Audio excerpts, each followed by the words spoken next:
teenagers of the world can benefit from that. And I would like to have a segue with Jamie, whom I've known since the last millennium. I'm not sure if yeah, but that dates us a little bit. I don't think we have been in the same room in this millennium. No. And the other thing that is quite curious is that Jamie was my boss for about 1 week, formally. As when I joined Accenture in southern France, I was part of a group called the Center for Strategic Technology, but they just shipped me straight to London to build a digital TV platform. And at some point in time, they're like, no, this is more of a network solutions kind of thing, which is basically the group that Jamie was leading. So I joined the group just for the party, and then a week later, I jumped ship into the same ship. It was pretty much an Accenture startup, 100% owned by Accenture, but it was a new role, new job, new function. So I am delighted that I managed to keep in touch with Jamie, and his transformation story is not only about facial hair growing to an unimaginable length. And I did have facial hair this long up to about a month and a half ago. And it's more about true passions, right? So Jamie, you were one of the most senior people in one of the most challenging offices of one of the best technology companies in the world. And you never let go of the musician inside. So please share the story and anything else that you could partake in terms of wisdom from all those on this planet. Thank you, Marcelo. I'm actually kind of going a different way because I've spent 20 years with Accenture doing technology, IT infrastructure, talking to a lot of companies about how to save money on their IT, et cetera, and so forth. Which isn't really interesting stuff to talk about because it's, basically nuts and bolts, heavy lifting of what the IT business is today and what it's kind of been over the last 20, 25, 30 years. And I still occasionally do some projects in that, but it doesn't interest me as much. Once I left Accenture, I decided to kind of come back and I didn't want to continue in the consulting business. I said, well, I've kind of done that, and I've done it with probably at the time, and I probably still think it's probably the best consulting firm to be in. So leaving the best consulting firm to go to work for another one didn't make a lot of sense to me.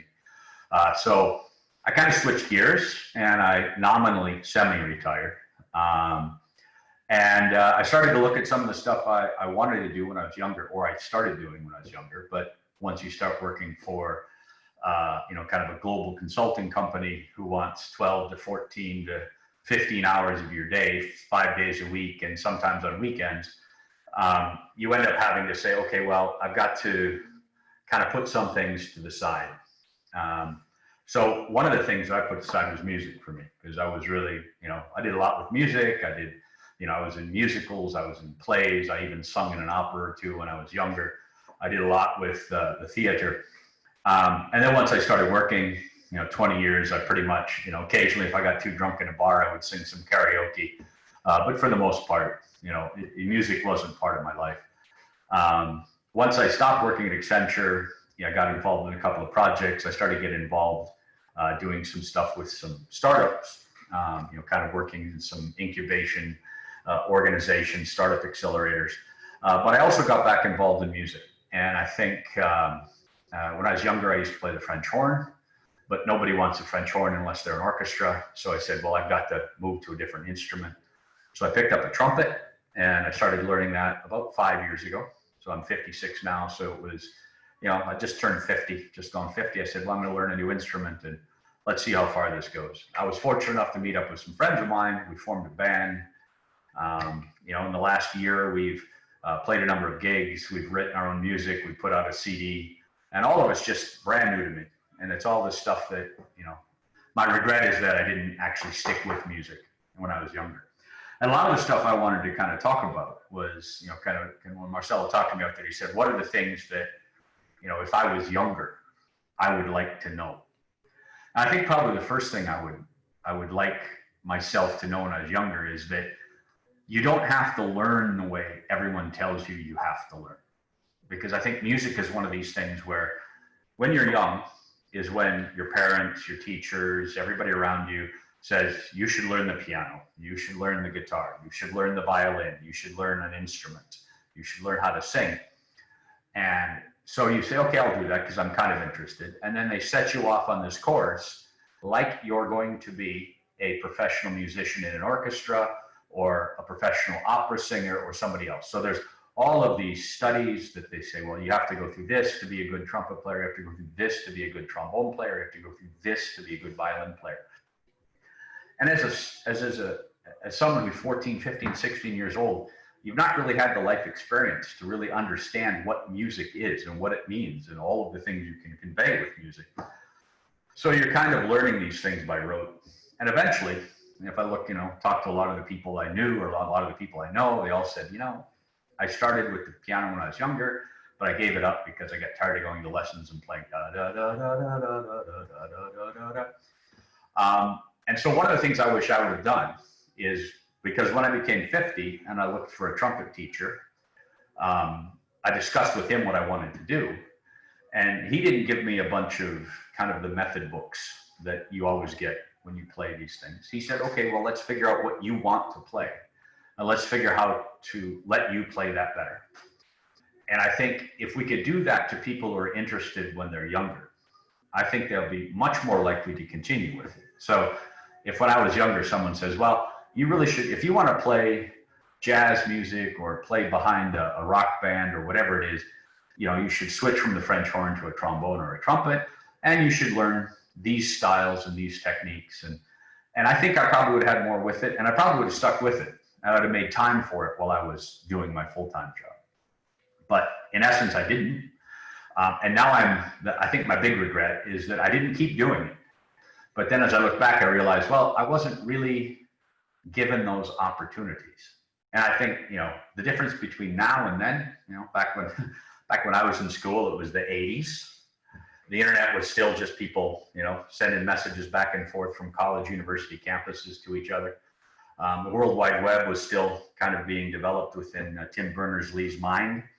And so we haven't gotten, the tools and the abilities to really have access to everything. And so it's a different world as far as learning. And I think it gets kind of my second point. First one is learn how you want to, but the second one is that there is so much information out there that if you don't know something and you want to learn more, you should go and look for it. Kind of go towards something you don't know. Don't be frightened of what you don't know. I was always worried if I picked up a new instrument that, I would sound bad. I would sound like a 3-year-old. I didn't, I wouldn't do it. But I said, no, I want to go to it because I want to learn it. I want to go toward it. And you develop and you go to the next step and you keep going toward things you don't know. And as you get there, as you start seeking out the information, you grow as a person, you grow as what you're going to do. And you can use that not just in learning how to play a musical instrument or learning how to sing, but you can do that in all walks of life. And as I look back, it's kind of what I did in my career, right? So my first view was never to say no to anything. So if a boss said, well, one of the anecdotes is I joined at the time Anderson Consulting in 1989. And I went into the partner who hired me's office and he said, we have a project for you in Saudi Arabia. Do you want to go? And my first answer was yes, because I wanted to be on a project. I then left his office and went to figure out where Saudi Arabia was. I kind of roughly knew, but I didn't know exactly where it was. And then I did my homework on what's it like there. And, when I went there, it was not what I'd expected. It was harder than I thought it would be, but we did a good job. And I met a lot of people there who later in my career actually helped me out. They were there, they became prominent within the organization. I continued to work for them. I'd established a reputation. And it's all because I said yes and not no. And it was a great opportunity. And I remember there were a number of people who joined the company the same time I did who said, you're crazy to go there.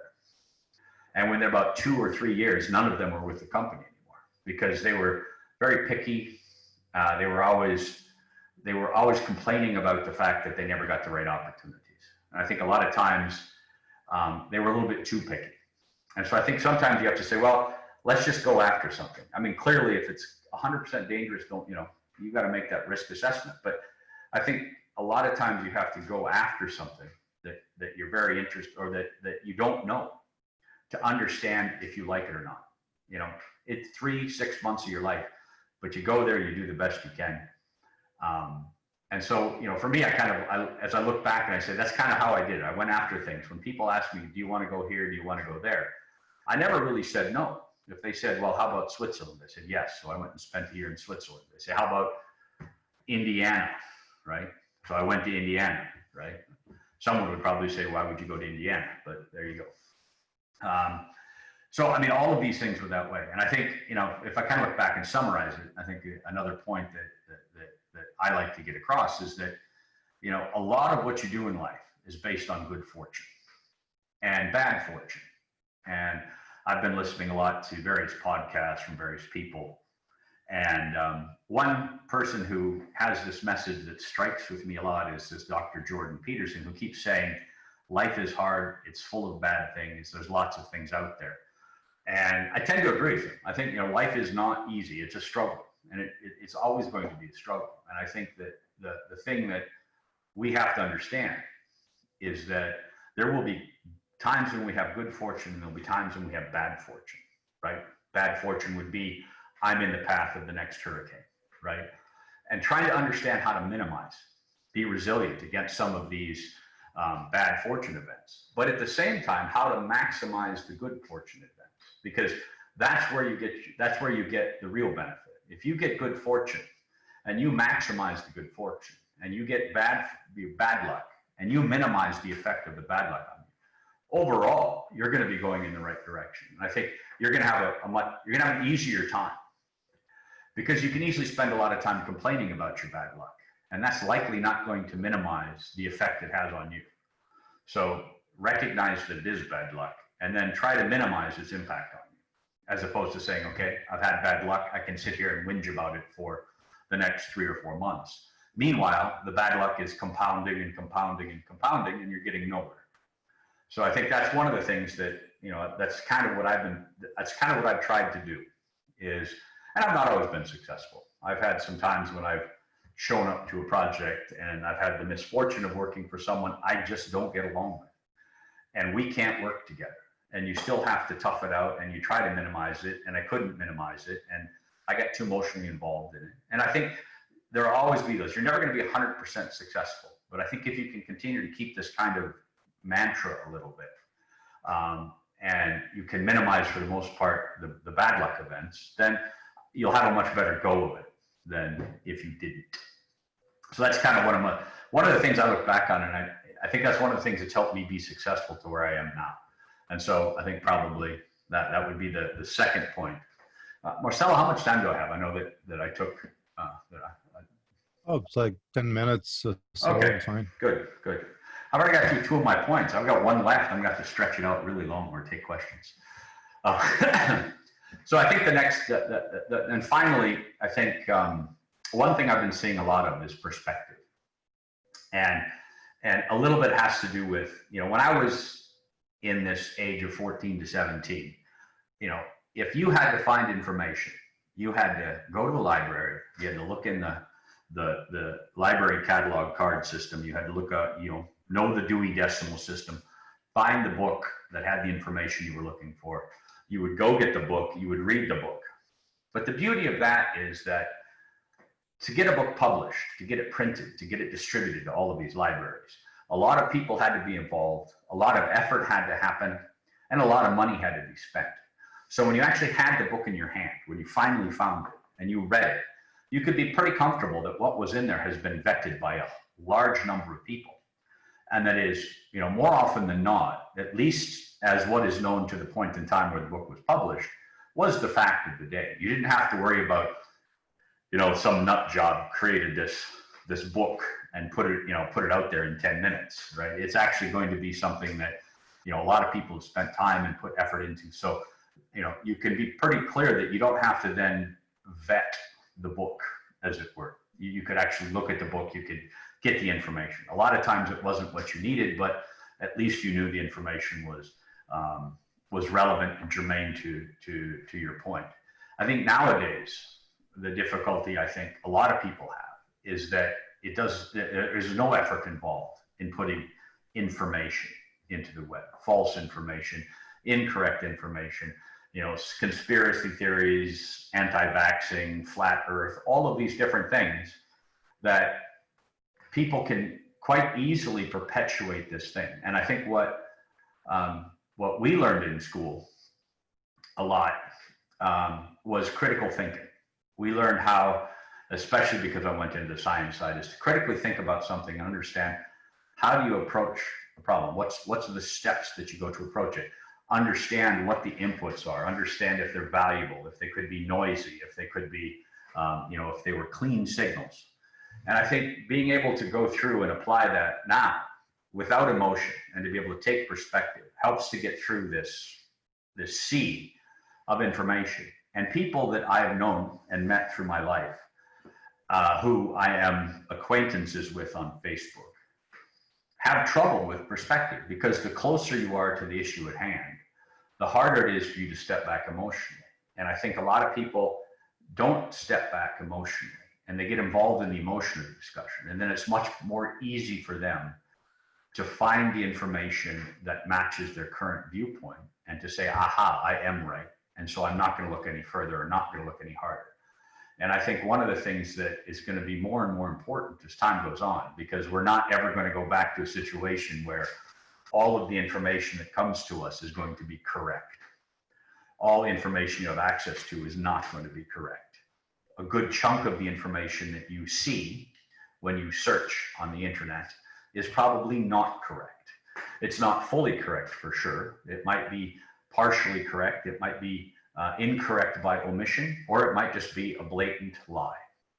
And so I think you have to be able to look at it, look at the sources, and make sure that you're challenging your own bias, which you hear so much now as everyone's got bias. Everyone's biased about this. You have to make sure that you get rid of your biased assumptions. But a lot of people say that, but then I see the people who say that don't necessarily do that.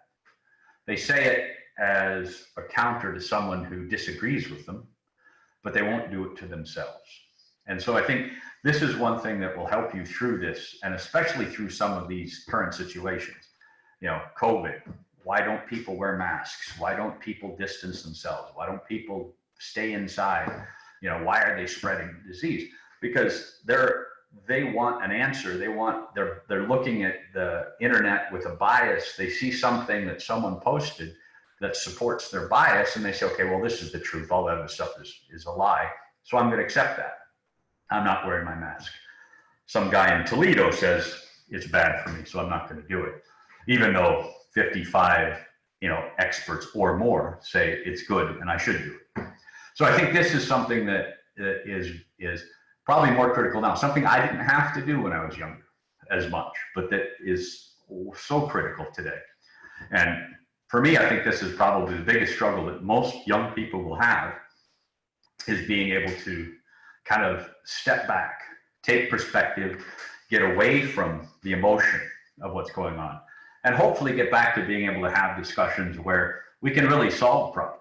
Because, as much as I would like to believe that someone in one party or in one political activity has all of the right answers and the other don't, it's certainly not correct. The answer lies in between. It lies between the two. And the only way we're going to get to the answer to these problems is for both sides sit down, have open, honest, and adult conversations on how to get there. And I think that only happens when people apply critical thinking, step back and take perspective, and really say, well, how do we solve this problem? And so these are kind of the 3 or 4 things that, I kind of, if I were starting out today, I would hope someone would tell me to focus on as we go forward. I'll leave it there. Open it up to questions or comments.